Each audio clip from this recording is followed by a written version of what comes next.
you feel alone, I'll be the one to bring you home. The sun shines, but you're cold inside. You tell the truth, but you feel you've lied. You're always running, but you won't catch up. I'll be the one to lift you up.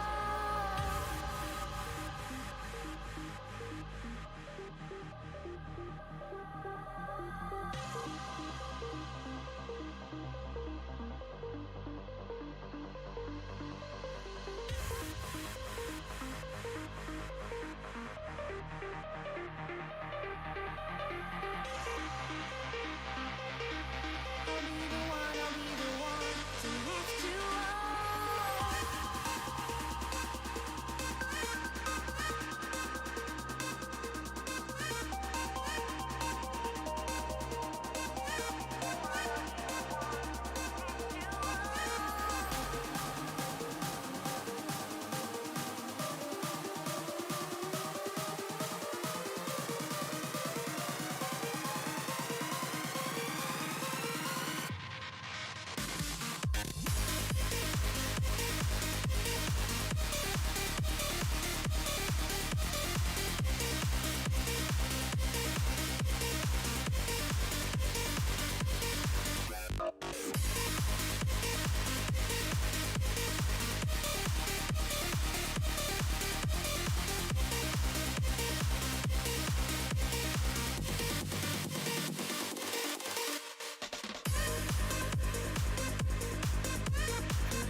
but you feel alone. I'll be the one to bring you home. Sun shines, but you cold as ice. Tell the truth, but you feel you fly. Always running, but you won't catch up. I'll be the one to lift you up.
Burn, I'm burning in my skin.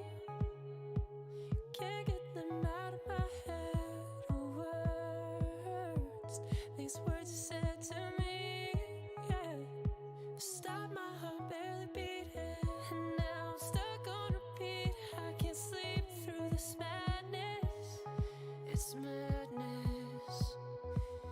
Tame the fire, suffer to live in the ashes, in the ashes. That's what happens when gasoline plays with matches. Oh yeah. And that's what happens, happens, happens. And that's what happens when gasoline plays with matches. Whoa. And that's what happens, happens, happens.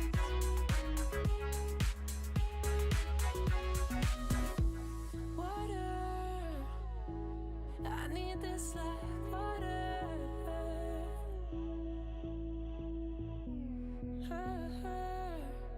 Surround ourselves in self-destruction. Self-worth, need someone to come reconstruct it. You know it, you got it bad, and I got it bad. We got it bad. Now we're back to that feeling we never had. Just pretend. Catalyze my catatonic mind. Give it life until it burns too bright. Burns too bright. Consume what little left is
and we must wanna be heard.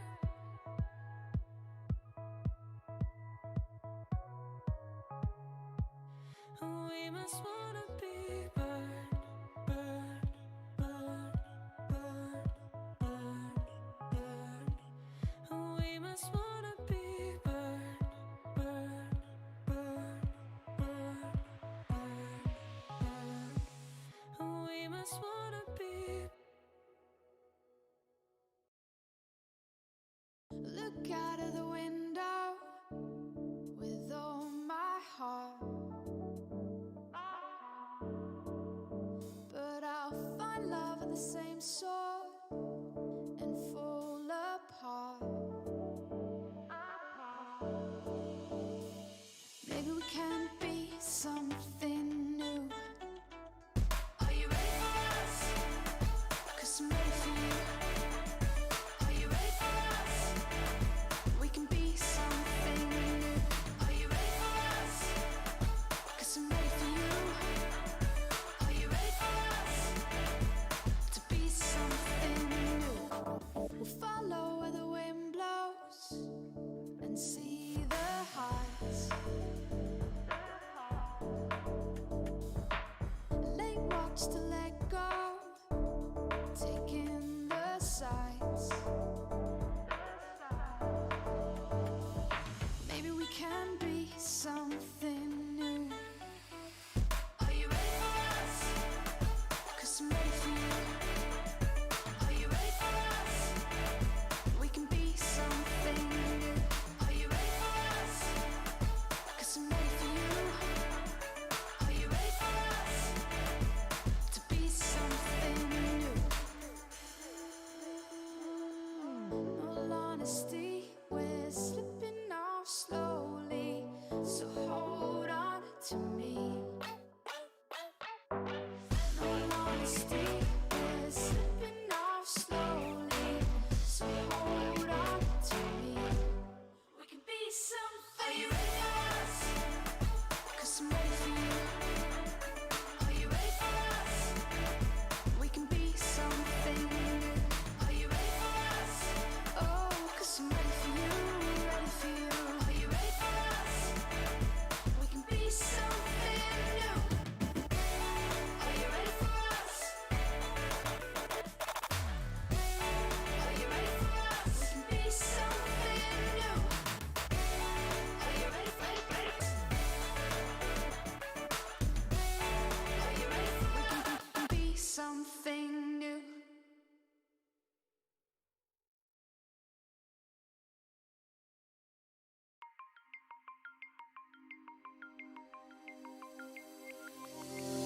I never felt the pressure of rain till you went away. Just like a heartbeat. This winding road I memorized because my eyes can't take you with me. We can always go. Free me from your graces. All I know where my darkest places.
And we're live.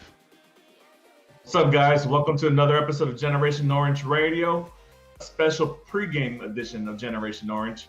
I'm your host, Mark Segovia, along with my co-host, Sean Ringrose. What's up, Sean? What up, y'all? Hey, we all sporting the Dynamo attire today. Yeah, man. We're forever orange today, for sure. Match day today. We're both very coordinated. I don't know if you noticed this. You're the all orange look. I'm the technically all black look here. This is great. Couldn't have planned it any better if we had texted each other before the show and tried to coordinate. Right? Obviously. But yeah, man, today's exciting, man. Obviously, we have match day today with the Dynamo going against Minnesota United and the quote-unquote Dylan Wolper derby. Yeah. We have actually it's a busy day in H-Town because we have a threesome of games.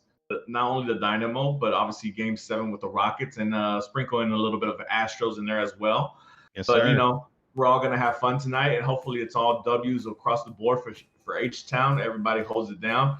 Obviously the Dynamo coming off a fantastic win in Kansas City, a 5-2 thrashing of Sporting KC after the thrashing they gave us earlier in the year.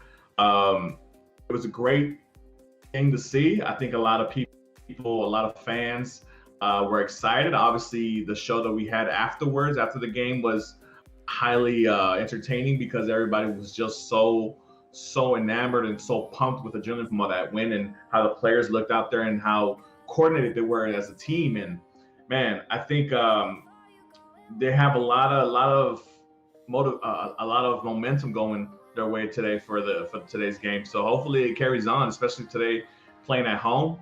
I know last time when they played at home against FC Dallas, FC Frisco, we didn't get the result that we wanted, but going against Minnesota United, we're going to have two former Loons playing against them. So, every time you go against your former team, you put that little extra in your step to make sure that they know what they're losing out on. So hopefully we see a lot more of what Darwin Quintero did to Sporting Kansas City. And hopefully we see another goal from Christian Ramirez, man. Your thoughts, Sean? Yeah, I mean, I'm with you 100%. I think Christian and Darwin are both going to have a little bit of that extra something tonight going against their former club.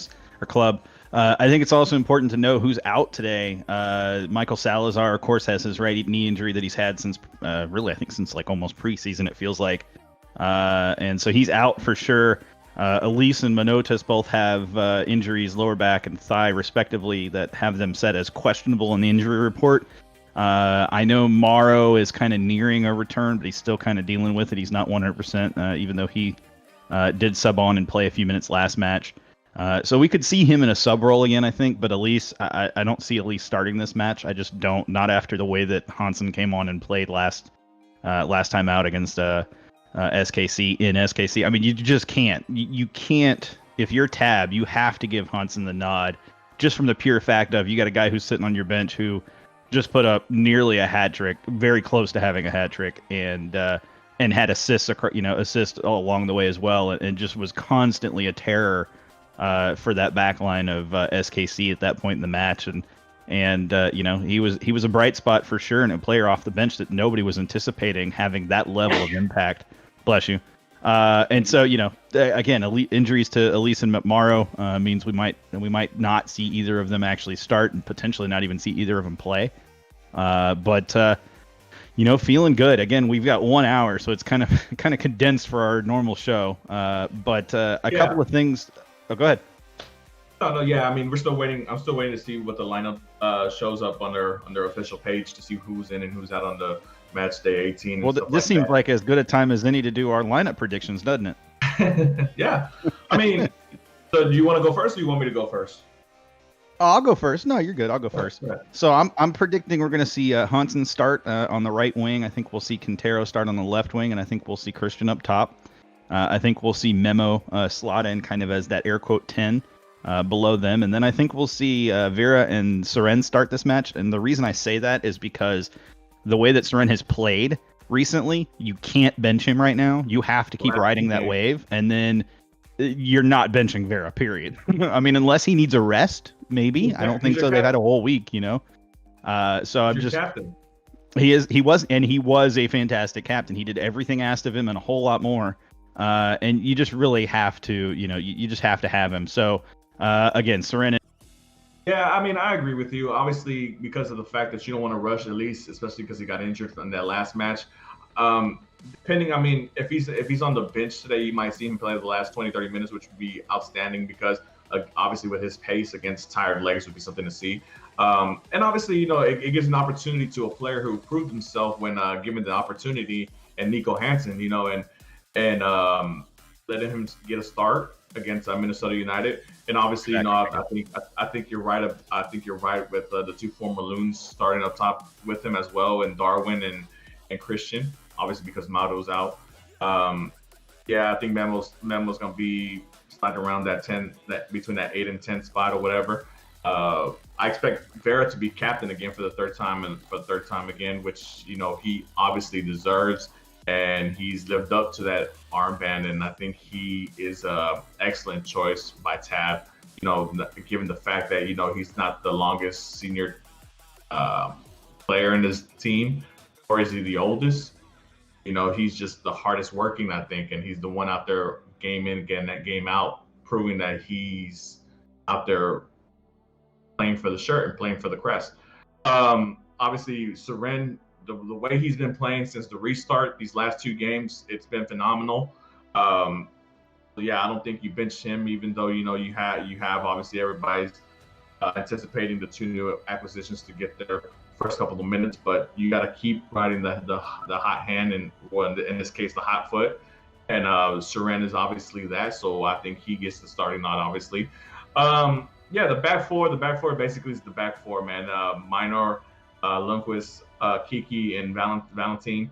I don't think you take Minor out, to be honest. Not at this moment. I mean, I think between him and Kiki, I think he's been the superior center back in these last two games. So obviously you can't really take him off until you run him out there until he can't no more, I guess, given his age and all that stuff. But yeah, like I said, the starting 11 I think is pretty easy to predict and pretty easy to see who is out there. I guess we'll see here in a couple of minutes once the lineups are announced. See how right you and me were, Sean. But the interesting thing will be the bench, man, because I mean I know a lot of guys are trying to get minutes, and obviously we have 4 games in 11 days coming up. So it's going to be a lot of rotation coming up and a lot of opportunities for these young players, especially players that we've been wanting to see, like the younger Nico. Obviously, the 2 new acquisitions in Lassiter and Sahibo. And Palomino as well. Palomino, kind of the hype guy in the offseason, but still hasn't, unfortunately, gotten to his health hasn't been there. His fitness level hasn't been there yet. So hopefully he gets an opportunity to give it a go here in the next couple of games, if not today. And obviously, just a couple of other players, that are on the cusp or on the fences. When you get a lot of matches stringing along like this, it gives opportunity to everybody, to get in there and give it a go when their opportunity and their name is called. So we'll see. Absolutely. And you mentioned Sahibo. I think it's also important that we might actually get to see, probably not in this match necessarily, but we might get to see Lassiter over the next 4 matches sometime, even as a sub, which is exciting. Again, another young player who can play wide. He can also play central, but prefers wide. And he's a pacey player that's he's got some talent and he's got some moves on him, which is good. That's what we want to see. So potentially a replacement, if you will, for Elise if Elise ends up leaving, which who knows, that may happen at some point. One thing I think most people tend to forget when it comes to Minnesota United is they have yet to win in Houston. That is something they have not unlocked and not figured out yet. We have here in Houston against Minnesota, we've got 3 wins, totaling 9 goals across those 3 wins. They have no wins and 3 goals, and then of course we have the 1 draw between the 2 of us as well. So you never know. Coming in with that kind of a trend, you just never know. I do tend to think the Dynamo come in on a upswing. Some people would argue with me. I won't call them out specifically, but some people do not think that the Dynamo are coming in on an upswing. But you can't come out of a 5-2 victory in Kansas City, your first 5-goal away match ever, and not feel like this team doesn't have something brewing for sure. And then, of course, Cisco does point out the lone U.S. Open Cup win by Minnesota here in Houston. Agreed, but I'm throwing that out because I'm talking league matches only. But Because that's all that matters. U.S. Open Cup doesn't matter. He threw that out. But guess who took him to victory in that game? Wasn't it Quintero? Yeah. Yeah, he's on this side now. So I mean, technically, obviously, yeah, that loss was a horrible loss because I think we were up 2-0 and then we ended up losing 3-2 here at home. But when you got a player like Quintero, and that's the reason why I'm sure Matt Jordan and I wanted to bring him in this season, is that he's able to create. Obviously, we saw that last week in Sporting in Kansas City, and hopefully we see that again against his former club, and we see all the excitement and goals and assists. And before we keep going with that, man, let me just say, MLS Team of the Week, and he's not a starter. Come on, man. That's total BS. I don't argue with you. I struggle with MLS in general when it comes to their rankings of players because I tend to feel they underrate certain players because of where they play, right? I feel like Quintero's always been kind of that underrated player to begin with, but there was an article that came out in the off season from Total Soccer. No, it wasn't Total Soccer. It was football analysis or something like that. It's a US based stats analysis for soccer site. And sorry, Sergio, about the temporary timeout. You've been putting timeout for speaking about Arsenal. You gonna put them out? Put him in timeout for 300 seconds. I didn't know there was a time thing on it. I figured it was like 1 minute, not 10 minutes, or I guess 5 minutes. So he'll be all right. But they tend to undervalue Quintero. And the thing is this article, they went through and they broke it down by, expected goals and creativity in terms of passes and assists. And basically in every type of passing category that there was, Quintero was first or second in every one. And that was when he was playing for Minnesota. And so, that's a player that you're getting that honestly, from a creativity standpoint, from a playmaker standpoint, is one of the best playmakers in the league. He just doesn't get the hype that your Lodero gets, or that your Diego Valeri gets, or or otherwise. There are plenty of other players that fit that bill, but he really is, compared to the players that are in this league, for him to be first or second in every passing category is pretty ridiculous. But it just shows how good he actually is. What's up, Julio? Dude, it feels like it's been forever. But he's an underrated player in that regard. And so, you bring in a guy that is one of the better players in the league in terms of that position. And he proved it in the last match without a doubt. And I think he's been one of the, really truly best players on this team the entire air quote season so far, which includes the first 2 matches of the season. And MLS is back. And then the 2 matches after MLS is back, the MLS is back.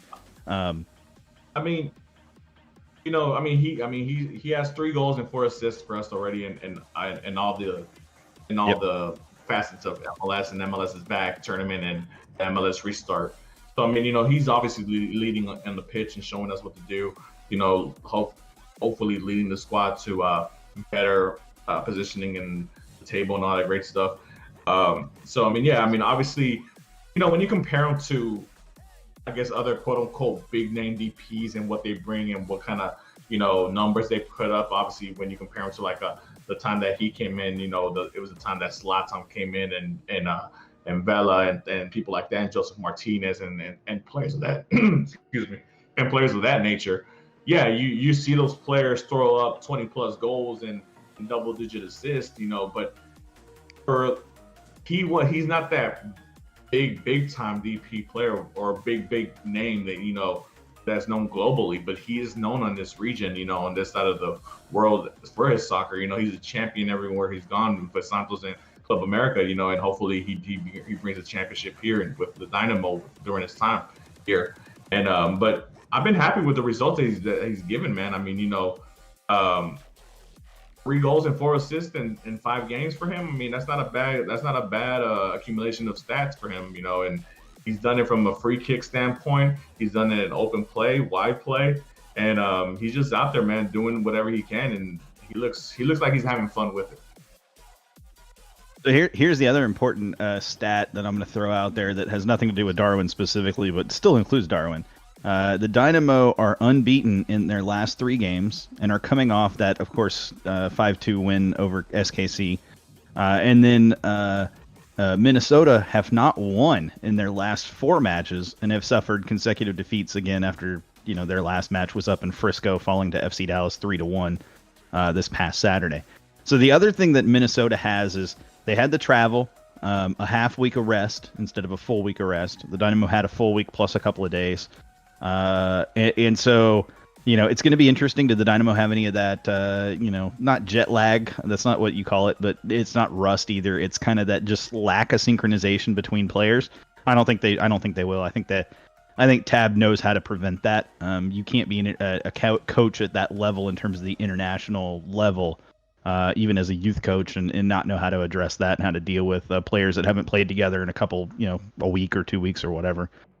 But coming off that, I mean, you look at that line right there specifically, unbeaten in our last 3, they're winless in their last 4. I mean, that seems to bode really well for the Dynamo, but I think this is one of those matches you have to be very careful of as a player on the Dynamo and really as a fan of the Dynamo, this is what is known traditionally as a trap match, and that you're going against a team that has plenty of talent. They also have a spark that has recently just been signed to the team, who has passed his 10-day quarantine, and he flew into Houston last night, so he's available today if they want to play him. It seems to me that Minnesota probably won't include him in their starting lineup. I'm talking about Reynoso. Yep. I just can't see. Go ahead. What'd you say? From Boca. Yeah, from Boca. He just got trained. Yeah, from Boca. Go ahead. Go ahead. Yeah, from all aspects, I mean, he's going to be an explosive player for this league, and hopefully, I mean, I don't really foresee him playing today, because it'll be a rough patch to come in here and play in 90-degree weather with all this humidity, just barely coming off being transferred. So I mean, I don't think we'll see him. I mean, I wouldn't mind seeing him. I'm intrigued because I do follow Boca Junior.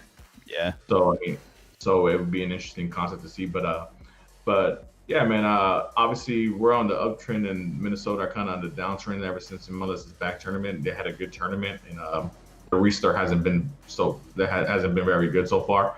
And hopefully that trend continues today, man. Hopefully we connect and we function as a team like we did in Kansas City, and we score a lot of goals, man. If you don't know, real quick, if you don't know what channel to watch the match on, it's on Quest Texas channel 55. If you're on Comcast, or not Comcast, if you're on ATT Uverse, I can tell you that's channel 055, which means it's not HD. Sad face. But the quality of it, even surprisingly for not being HD, still looks pretty nice on there. You will need to zoom in, though. I can tell you the Uverse receivers like to have it fully zoomed out, and it's like lower than standard def when it's zoomed out. But when you zoom in, it's pretty decent enough to watch. If you're on Xfinity, just say Quest Texas into it, and it'll find it. And then channel 55 if you're over into. What was that? There's an update for the Xfinity subscribers, which is not me, so unfortunately. Yeah, me either. They will have. Nest, this is for HD. you. Oh wait. They will have it in HD. I guess it's channel 1055 and regular 614. Yeah. So it will carry HD for Xfinity subscribers. Those minimal of you guys that out there have Xfinity. I know that was the joke, Nestor.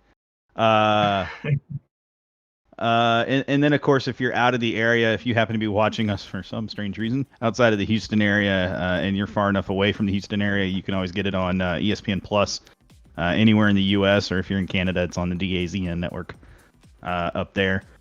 So some other important things to note as well. I mentioned that Minnesota got Reynoso, Emmanuel Reynoso from Boca Juniors. He's a DP coming in. He is, again, eligible to make his debut tonight. I think the concern you have if you're Minnesota is, do you really want to put him out there in a match where he's had really truly zero time with his teammates? That's a tough ask of a player of even of his caliber. That's a tough ask to try to be that. And he's coming in to be a playmaker and to be a guy who's going to connect with other players to, create opportunities for them. And to me, that's just again a huge ask from him. Now the positive is, of course, the Dynamo don't have a whole lot of game planning they can do for him. So, do you maybe in that instance, if you're, and I'm asking you this question, if you're Minnesota, do you maybe consider going ahead and playing him just because the Dynamo don't have much that they can do from a scouting perspective to know what to expect from him and that sort of thing? So, if I'm Adrian Heath, honestly, I mean, if I do play him, I'm playing him maybe the last 20 minutes of the game just to get him out there, just to to see what it's like. I mean, especially if we're behind, see if we maybe get some confidence in him and maybe get some connection with his other players. But aside from that, man, I don't think I play him because I said it's a different environment playing in Argentina compared to playing here in Houston, especially with this humidity going on. And it's heat wave, and it's nothing that somebody down there who's played all their whole time there is accustomed to. And Argentina doesn't go through heat waves like Houston does, or do they play them like Houston does as well? So, I don't think you want to risk your big signing because they did spend a nice little chunk of change to get him. So, yep. I don't think you throw him out there like that yet. So, if I were Adrian Heath, if I was even considering it, I'd probably put him the last 15, 20 minutes just to get him, out there running around, whatever, see what it's like. But speaking of Argentines, I mean, we've been linked to our very own Argentine player. Yes, we have. Here. So, I mean, you want to let the guys know, who we're tracking over there in Argentina. You're talking about the forward out of Instituto. Mateo Bahamic, correct? I'm assuming, yes. Yep. Bahamic. We've been linked with 21-year-old Bahamic now for about a week, give or take. And the rumor out of Argentina, where he is that the Dynamo have not made a formal offer, but I've seen that repeated previously for other players that have been where an offer I know for a fact was made. So I would be surprised if we had not already put some level of formal offer on the table, and it may just be at the point of we're having conversations to determine what the final offer is going to be.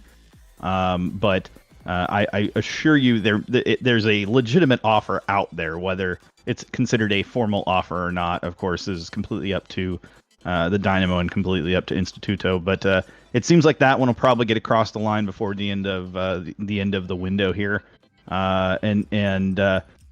We're seeing a lot of movement, by teams. I saw yesterday Gylfi Sigurdsson, that used to play for Tottenham, now plays for Everton, is linked with DC. And what an interesting grab that would be for them. A player who, 30 years old, still has plenty of juice left in the tank. Playing at a Premier League level, no doubt playing at a Premier League level, and playing very well.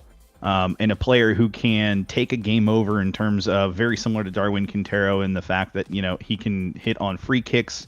And when I say hit on free kicks, I mean hit on free kicks from anywhere. And his ability to distribute is truly second to none. Having watched him with Tottenham and then also with Everton, not as closely with Everton, but still watching him with Everton. It's just a very good player, and it would be a great get for them. Then there's also the rumor of Gonzalo Higuain coming in, potentially into Miami or potentially into DC. DC's the team that really wants him, but Miami, of course, are like, well, yeah, of course we'd take Gonzalo Higuain. The thing to remember, of course, is his brother plays for DC now, so it could very well be that they link up in DC, and it would make sense. An older player, but a player who without a doubt is still a world-class player. So, I mean, obviously his brother Federico plays for DC United, and they hold the discovery rights, or discovery, whatever you call it, for Gonzalo. DC United does. So if Inter Miami is really serious about signing Higuain, they would have to pay them to get their rights from them, obviously. And center forward, 32 years old. I mean, for a center forward, that's not really that old. I mean, I'm sure he still got some good 2 or 3 years left, and especially in MLS play. I have a love-hate relationship with Higuain. If you allow me to kind of vent, when I heard that he's more than likely coming to MLS. Yeah, Sir just said that Atlanta is interested in Higuain too, but you have Joseph, man. You're just gonna lose him for this year, but Yeah, but they're getting ready. Yeah, but Inter Miami is the more than likely gonna pick him up. But going back to my love-hate relationship with Higuain, man. Obviously he came from the Madrid. He was in Real Madrid. He came from the River Plate Academy along with his brother, but he went to Madrid, which obviously I hate Madrid. But then obviously he cost us the 2014 World Cup. So I still haven't forgiven him 6 years after that atrocious event. But here we are, man.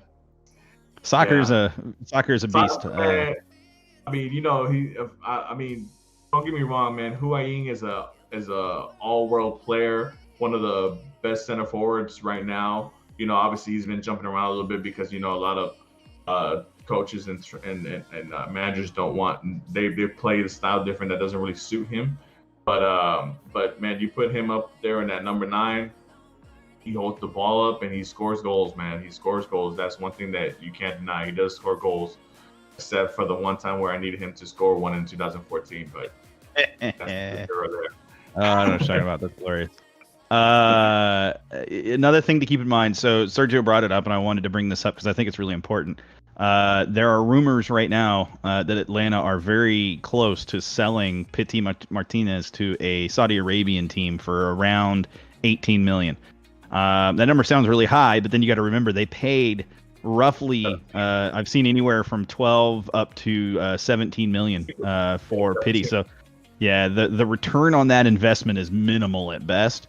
Now I'm surprised the Saudi Arabian team is willing to spend that much when he's a player that is clearly not gelling with his coach, with the organization. He's not in a position to succeed right now. I think, I don't think the Saudi Arabian team clearly their scouting department is not doing their job if they're offering 18 million for the kid right now. Look, he's got plenty of potential, plenty of talent, but it's clear that he's kind of I'm going to say this name and I'm going to regret saying it, but he's kind of a Kubo type of player in terms of, he's got the talent, he's got the capability, but when it comes to applying it on the pitch at times, he just kind of disappears. Speaking of Kubo, who now plays for Atlanta, it's just interesting to me that 2 years into this experiment with Pity, they're already selling him. And, we both talked about when he came into the league, how good of a signing this was at the time. And here we are 2 years later, and they're ready to see him move on, But, it's one of those things where when Pity was signed obviously before the De Boer hiring. And I think Atlanta was really hoping that Mexico wasn't going to take Tata Martino. I forgot who the other coach in running was to go for the Mexican head coaching job, but I think Atlanta was really hoping on the fact that they wouldn't take Tata. And I think if Tata would have been coaching him, I think Pity would have taken the MLS world by storm. And he's that class of player, and he's that level of player that he can do that. I mean, he obviously was the South American Player of the Year at River Plate and helped them achieve Copa Libertadores.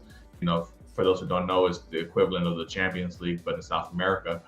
And he's a baller, man. And I honestly, think that he was just given the short end of the stick where the manager they hired was nowhere near the level that they needed. It was the total 180 of what they've been known to do in the short amount of time that they've been in existence, and to change the philosophy of a team that's still, who's come off winning MLS Cup and supporter shields and all that other stuff, to change their philosophy around and to bring in an explosive player like that and not use his explosiveness is just mental, man. I don't know, who, if they just hired De Boer out just because of his name, or obviously he comes with a resume, but I mean, you gotta hire a coach that is gonna run the type of scheme that fits the players that you have currently in your squad, man. Unless you're just gonna go do a whole overhaul on players, but yeah, man, it was. So we do have a Dynamo lineup. Okay. It is out. Yeah, I've been waiting. I've been clicking, man, this whole reset button, but Well, if you were part of the Surge, you'd have the access to the Surge Discord, and you'd already have a picture of the lineup. So yes, Lassiter is on the bench, Zahibo's on the bench, and I nailed 100% for sure the exact lineup. In fact, I may have nailed it so well, it's literally as if I knew this lineup beforehand. That's pretty great right there, actually. So we have, you already know the starting 11, obviously. I've already told you that. The subs are, of course, Cody Cropper, Alejandro Fuenmayor is a sub, Sam Junqua is a sub, Boney is a sub, Zahibo is a sub, Tomas is a sub, Ariel Lassiter is a sub, Nico Lemoine is a sub, and Albert Elise is a sub. No Morrow as a sub, which I think is interesting there. That tells me that Tab intends for Christian to probably go the full 90, not having, unless he intends to bring in Elise as the striker, which would be, he's played it and it doesn't work well. I've never seen Elise do well as the lone striker. Yeah, I mean, it's consistency, man. I mean, it's one thing to where you can, week in, week out throughout the same lineup and they're gelling and everything's going well. I mean, obviously, like I said, that FC Dallas game was disappointing. They were aggressive in that game, and then as part of Kansas City, they obviously came out with the result they came with. So he wants to keep that chemistry going. And like I said, I piggybacked off your selection for starting 11 because I thought, man, all those guys deserve to be starting. They did a really great job in Kansas City, and obviously a lot of them did a really good job in the first game as well. It just obviously we didn't get the result. We didn't put the ball in the back of the net. Like I said, with Elise being on the bench, I can see him coming in the last 20 to 25 minutes and just wreaking havoc, especially if the Dynamo are tied at that point or down a goal. So we'll see. We'll see what happens, man. It's going to be interesting. But he has a lot of options to go with for this match. Also, interestingly enough, it was just tweeted out not long ago that Eric McHugh and Ian Hoffman are in the starting 11 for RGV tonight. So that's also another match to kind of keep an eye on. So actually, there's four games to keep an eye on for you tonight. There, Mark. RGV, Dynamo, Astros, and Rockets. Going for the Quattro, as they say. Go for the Quattro? Going for the Quattro. Yeah, I can run RGV on ESPN Plus, so I can look in on that. So. That's probably what I'm going to end up doing. I'm going to have my work laptop, my home laptop, I'm going to have my home desktop, and my AT&T all are going to be running something tonight because there's just too much going on. Yeah, guys, so I real quick before we go any further with discussing the Dynamo stuff, I did want to go ahead and take a couple moments, not a couple minutes, dear God, it's a long conversation. A couple of moments to, once again, George called it a nice plug, but the reality is that if you're a fan of the Dynamo and you haven't yet connected with a group of fans, especially if you're in our chat or you're watching our show, you know how much we stress that it's really key to get involved and be engaged with the team in some way, shape, or form. And one of the best ways to do that is really as a support, a member of a supporters group. Even if you don't want to necessarily be one of those people that sits in the section in the stadium, you want to kind of do your own thing, during the match, in your own seat, wherever it happens to be. Hey, all the more power to you. But I definitely, personally, being someone who is a member of the Surge, but also who can tell you, the heart of the passion and heart of the two guys that really are the leaders of the Surge. Are you laughing over there? Is that what you're doing, Mark? Or are you just taking notes? No, I'm just kidding. The passion and the heart of those two guys is that they really just wanted something different that wasn't already part of the supporters culture here in Houston. And I can tell you, they've busted their complete and utter backsides to make it happen. And they made it happen. And they're still busting their butts to bring in some really cool stuff, make some cool stuff happen. I don't know if you guys saw it on Twitter a few weeks back, but they found a way and found somebody that was willing to make some Surge jerseys for them. And so they ended up selling those. Yep, definitely got one of them. And so, guys, just wanted to make sure, especially right now when there's no games to actually go to at the moment, now's the perfect time to get involved. Get to know the people in the supporter group, whether it's EB, whether it's Texan Army, or whether it's the Surge, or even Bandera Negra, whatever you choose to do, that's you. But if you are gonna join a supporters group, personal recommendation is the Surge. Once you join and you pay for your membership, you get access to the Discord server, and let me tell you, that thing is hopping 24/7. It feels like, at least during the work day, it's definitely hopping. During game day, it's hopping. And there's a lot of cool stuff that's going on over there. There's a lot of gaming that happens. So if you're a gamer and you're looking for a group to kind of game with, that's a great place to kind of get plugged in as well.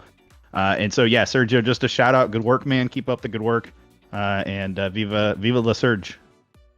Viva la Surge.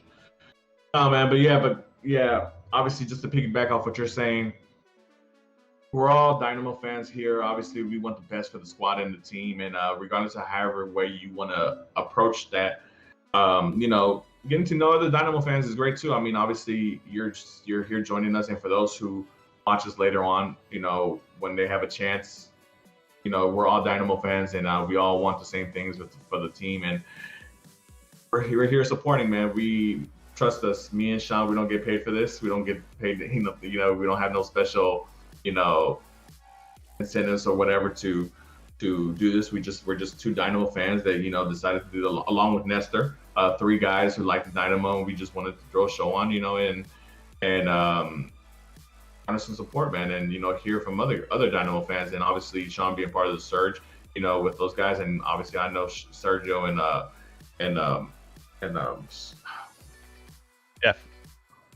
Jeffrey. I'm sorry, man. I don't know. I was blanking right now. I was looking at something right now. Jeffrey. Those guys. It's okay, Jeff's not in chat. Just not in chat. You can totally dog him right now. It's fine. Yeah, those guys. They've done a lot of amazing things. To get it started from off the ground. And garner a lot of support, man. Obviously I see the Dynamo and the front office people shout out to Surge a lot of times on their social media accounts, and that's a good thing to see. Obviously, being the newest supporter group, but there's other, in case that's not your fit, man. I mean, they're obviously the oldest 2, Sixanian Army and Batallon, and then Bandera Negra, which is another new group that's out there, and independent supporter group, a Houston independent supporter group or whatever, with Barbie, I think it is, Sean, right? Yeah. So, in case you want to get just a handful of you guys and do your own thing, it's all love, man. We're all for Orange. We're all trying to hold it down. So, hey, hats off to every one of y'all. Yeah, sure. Yeah, I just wanted to make sure we plugged that. I know it was kind of middle of the show, so it was a little weird, but wanted to make sure we gave the supporters groups a shout out. And again, it may seem weird this time right now when you're not going to matches or whatever to plug into a supporters group, but in reality, away watch parties will start happening sometime in the near future. Even if they're home matches, we may see some watch parties here happening. And they're not going to be as big, but it gives you a chance to get connected. And if you're one of those people who maybe you're a little introverted and it's a little awkward meeting a big group of people right out of the gate, that's kind of a good way to inject yourself right early on. And 1 or 2 people at a time, man. That's much easier than from somebody who can be introverted. I know people would be surprised to hear that, but it's much easier to introduce yourself, and be yourself, and meeting 2 or 3 new people as opposed to a group of 15, 20, 30, 40, 50 as the case may be. And for those who are shy, man, down there, there's my Twitter handle. There's Sean's Twitter handle as well. You can add us anytime and DM us. We can chat, talk Dynamo, talk global soccer, whatever you want to talk about, man. I talked to a whole bunch of guys about, obviously Arsenal being on top right now, and with the Dynamo and what's going on with other things that's going on in the world of soccer. But man, just add us and hit us up. Send me a DM, slide into the DMs, like they say, and let's get to talking, man. Let's get to talking. It's all love over here, man. It's even if you're we don't, obviously we're not every person's going to agree on every single topic that we talk about or whatever, but it's all good, man. Like I said, we can have a conversation and maybe make me see your side of your point of view, and I can make you see my point of view and things, so Francisco, at Cisco 0602, one of the most active guys over there on Twitter as well, so follow him. That's another guy that's out there, blowing the horn out there for the Dynamo, literally. So it's a bunch of us out here, man. Don't feel left out. Don't feel like you're the only one. We're out here. No, absolutely. And again, we're talking about it because it's just one of those things we need to make sure that we keep it at the forefront. It's extremely important. I guarantee you the team feels the same way. Other fans feel the same way. It brings in the atmosphere. It brings just a different level to matches, and these guys are dedicated to the point that they're spending a lot of their time and a lot of their downtime, free time, if you will. Busting their asses to work on stuff for the Surge, and I'm sure the guys for TA would say the same thing, and the guys for EB, no doubt about it. So just gotta give everybody the props, man, and the respect that they deserve. And right now, I think we could all use a little togetherness and a little brotherly love up in here. But with that being said, we got 20 minutes left. So we talked starting lineups already. Here we go. So. It looks like Gonzalo Higuain is going to Miami. DC United receives $50,000 in general allocation money from Miami for his discovery rights, which is the standard amount. So it looks like Gonzalo Higuain is going to be an MLS player for Miami here in the very near future, probably within the next 5 days, I would say. Which again, is really big for MLS. Yeah, think about that, man. 2 Juventus players in the last 2 weeks have joined Inter Miami. Obviously the David Beckham brand plays a lot into it. But still, man, I mean, a former World Cup winner and Matuidi, and then obviously a world-class player in Higuain. And there's a lot of rumors about other players coming to MLS too, man. I mean, not just high-profile players, but just a lot of rumors out there with a lot of up-and-coming players as well. It's kind of a running joke out there that MLS is becoming South America's North now because obviously a lot of the South American leagues are financially being devastated because of this pandemic. So good on MLS to take advantage of that situation. I hate to put it in that form, but good on them to go out there and grab those talented players that are between the ages of 18, 19, 20, 21, and hopefully they produce and bring the quality of play that they're known for and raise up the level of MLS. And I hope that the Dynamo showing it here with their link with Mateo Bahimic, but hopefully they continues in that path, and we hear a lot more rumors about the Dynamo being linked to young South American players. I mean, and think about it, Sean. I mean, this time last year, I mean, come on, we're going back-to-back weeks now talking about rumored players coming to the Dynamo.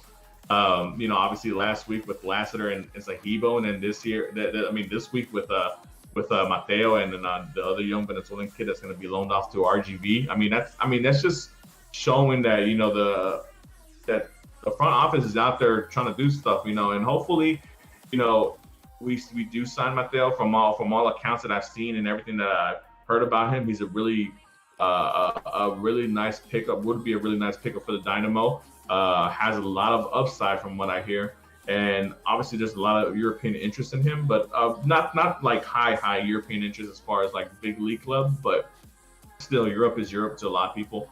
But hopefully, we're not being used here as a leverage chip for those clubs, and we are being taken seriously, because I think MLS is going to be a serious league, and I hope the Dynamo are out there doing what they really need to do to persuade his agents to let him know that Houston is the perfect place for him to continue and progress his career, especially with a coach like Tab Ramos, and just fellow Argentines on here as well with Tomas and Mateas and Victor Cabrera as well. So he has his fellow countrymen here as well, so he won't feel so homesick, if at all.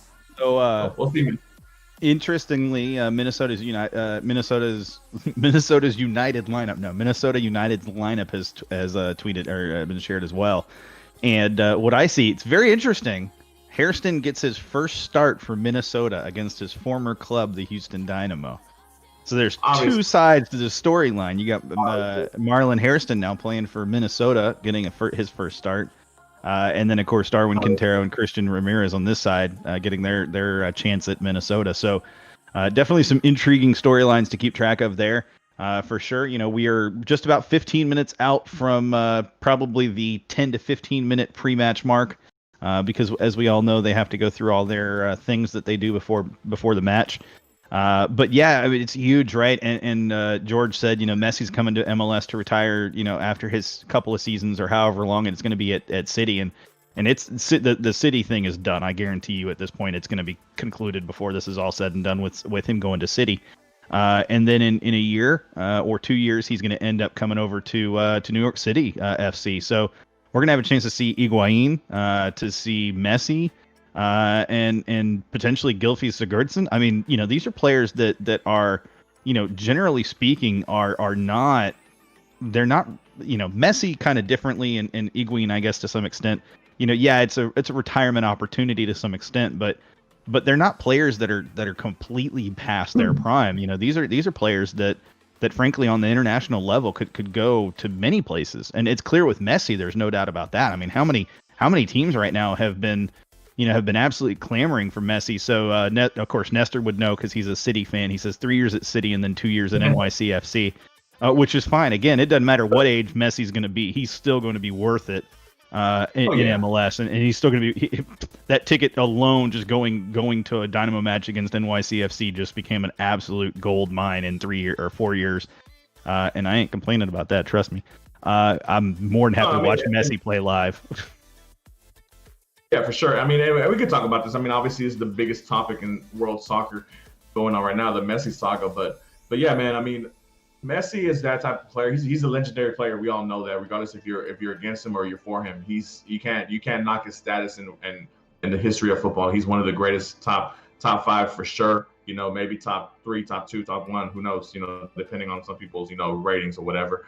But yeah, man. I mean, he's one of those players that, regardless of what age he comes in, he's gonna give his all, man. You don't see Messi not play. It's one of those things where he's that player that wherever he goes, he wants to win, and it just adds to his legacy. I mean, imagine he comes over here to MLS and plays for New York FC, and they qualify for Champions League, and he ends up, winning the CONCACAF Champions League with NYFC, something like that. The trophy case just keeps getting filled up, man, and obviously he's going to do his thing in Man City if that does end up happening, which I agree with you, Sean. I don't think more than likely it's 90% done. It's just trying to get Barcelona's just trying to get whatever they can out of it.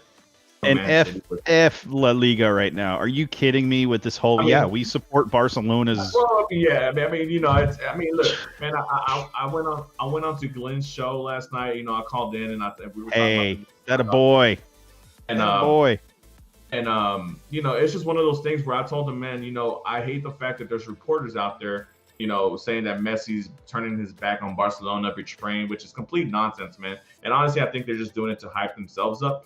But it's one of those things where Messi has given Barcelona 20 years, man, 20 plus years. And he's taken them to the highest of most highs, winning everything along the way. And he's done everything that's been needed for that club. And I mean, unfortunately, it ended the way it ended. I mean, and it is what it is. We all want it, regardless if you're a Madrid fan or a Barcelona fan or whatever, or Ronaldo fan or Messi fan. We all wanted that perfect send off for Messi in Barcelona, the way Xavi got it, the way Iniesta got it, the way Puyol's got it, but it just wasn't in the cards for him, and it's okay, man. I mean, he's gonna go on to Man City. He's gonna have a new challenge, new motivation, and we're gonna see him wreck out there, man. Unfortunately, it is Man City. I like Man City because Pep Guardiola, whatever, because the special connection we got there with him. But I mean, for from the standpoint of the fact that I'm an Arsenal fan and you're a Tottenham fan, Sean, yeah, it's gonna be havoc for the English Premier League to have Messi in there, and it's gonna be exciting, to be honest, man. Because I mean, you see all these teams just stacking up, man. Because everybody knows Champions League football is where the money is at. You see what Chelsea's doing in the offseason. You see what Man City's hoping to do with not just adding Messi, but adding the center back from Napoli as well. And obviously what Tottenham have done, a couple moves. What Arsenal is doing is just amazing. Everton. I mean, Everton. Let me just speak on Everton for a little bit. That's a dark horse team right there, to be honest. They just signed James Rodriguez. They just signed can't got the kid's name out. But Carlos Ancelotti is a great manager, man. One of the top 3 managers all time, honestly, in my book. Yeah. He's won everywhere he's gone, and I know, people obviously, for those who've watched EPL, we look at Everton as one of those teams that just sign a bunch of players and they never do anything. But when they signed Ancelotti as a manager, that to me was like, this time we're more than just bark. I think they have a lot. They have some bite in them this season. So that's going to be a dark horse team, But anyways, but yeah, man, it's going to be incredible to see Messi rejuvenated and playing in a different league, and a more accessible league as the EPL, because as we all know, those La Liga fans like myself and others on here, being sports isn't really available in all platforms, unfortunately. Yeah, absolutely. So real quick, I want to shift gears, and then we'll come back to do predictions before this is all said and done. But real quick, I just wanted to talk about this just very quickly. Of course, there's the RSL Del Loy Hansen absolute cluster of stupidity out there with MLS coming out to basically say that the former previous RSL chief executive officer has taken back over the operations and business side of the team. Del Loy Hansen is looking to sell the team to by the end of the year, basically. Which I'm glad he's selling, because frankly it needed to happen. But all the stories that are coming out of RSL from his years of owning the team, and then when he started up the Utah Royals and Real Monarchs, just the various things are really, honestly, they're disturbing, to say the least, to the point of being outright just makes you pit of my stomach, makes it not feel great. And so I just want to touch on that real quick and just make sure that everybody knows that we would never support, and I say this unequivocally without a doubt, we would never support if Brenner were to have these accusations that have come out about him. There's no doubt I would no longer support him. I would still support the club, because the club is more than just its owner, but I would definitely be pressuring very heavy for owner to sell immediately, which is what is happening in the Del Loy Hansen case, which makes me happy to see that happening, because it needs to happen. But I just want to make sure we touched on it, because it's a big national story at the very least, and it comes recently on the heels of Donald Sterling having to sell the Clippers just a few years ago. So interesting to see. Definitely the climate of sports and athletes and sports owners is changing. And it's going to continue to change over the next few years. And I think it's going to be interesting to see long term those effects and impacts. But enough about that. I just want to touch on it. Anything you want to add to that, Mark? No, for sure, man. I mean, situation is it's either you're on one side or another, and obviously what he did, I mean, it's just totally uncalled for, and and the fact that they're kind of forcing his hand to sell the team, I think it's a round of applause for everybody involved in that. And a lot of people seem to be interested in buying it, so we'll see who comes out of this, man. It might be a plus for those fans, because obviously RSL and the Utah Royals and the I forgot the third team is the USL team, but who knows, man? They might get a big time owner in there, and that can lift up the team to bigger and higher aspirations. So yeah, and it comes on the heels of and really was spurred on from what he had to say about he's starting to wonder if he should continue investing in the team and investing in his players, and that was disgusting in and of itself. But the other stories that have come out about various things related to the women's team specifically have just been gut wrenching, and it definitely was not something that I was anticipating seeing this week for sure, and just in general. But with that being said, prediction time, because we have 5 minutes left of the show. Let's hand it over to Mark, and if you're in chat, feel free to toss in your predictions, toss them out there. They'll we'll do our best to read them off as quickly as possible. Go ahead. All right, man. So I'm going. Are we going prediction real and then bold? Real and then bold. Okay. So real prediction. I'm going with I'm going 3-0, man. I'm feeling good today. I'm going 3-0 Dynamo. I think it's gonna be braced by Ramirez. And I think the third goal is gonna be by Hansen. Let's get on that Hansen train. So all right, I think it's gonna be a 3-0 win for the Dynamo. Bold prediction. Bold prediction. Okay, Marlene Harrison gets a red card. Oh, that's definitely bold. Yeah, I mean, He's not a hothead, so that surprises me actually. We'll see. Yeah, I mean, it's bold. It doesn't matter, right? George agrees with you. He says 3-0 Dynamo. So real prediction for me. I'm sold, but not quite as sold as that. I think we're looking at a 2-1 late winner type of situation for the Dynamo. I'm gonna say that we're looking at a goal for Ramirez to start the match somewhere early on in the match. Not RSL. Minnesota will equalize sometime in the second half, probably early in the second half, and then late in the second half, 80th minute on, we're going to score the game winner, and it's actually going to come off a header by Zahibo on a set piece after he's subbed on to help kind of kill the match off. So that should be a bold prediction in and of itself. Zahibo getting subbed on and scoring the game winner. Actually, let me give you a second bold prediction. Oh, we got 2 bold tonight. Let's go. All 3 of those goals are going to be assisted by Darwin Quintero. Oh, I'm down for that. Let's go. The hat trick and assists. I like it. So, with that being said, guys, I know you've tuned in for quite a while. I know the game's getting real close to going into the preview mode where you get to see the introduction stuff. Do us a favor real quick, guys. First of all, thank you for tuning in.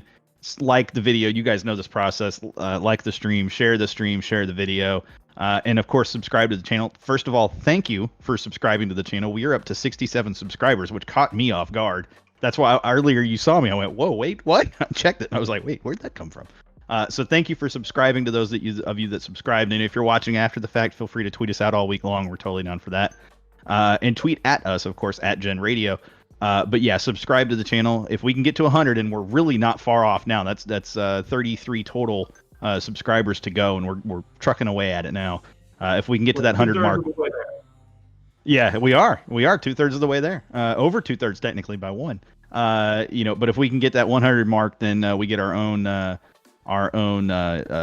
URL, custom URL for YouTube. So we'll have youtube.com/GenerationOrange or something to that effect, which would be phenomenal, and everyone would love that. So again, thank you guys for tuning in. For sure, guys. Yeah, and for those who are new, we're here every Wednesday, usually at 7, unless it's match day, obviously. And hold it down, man. Forever Orange. See you next week.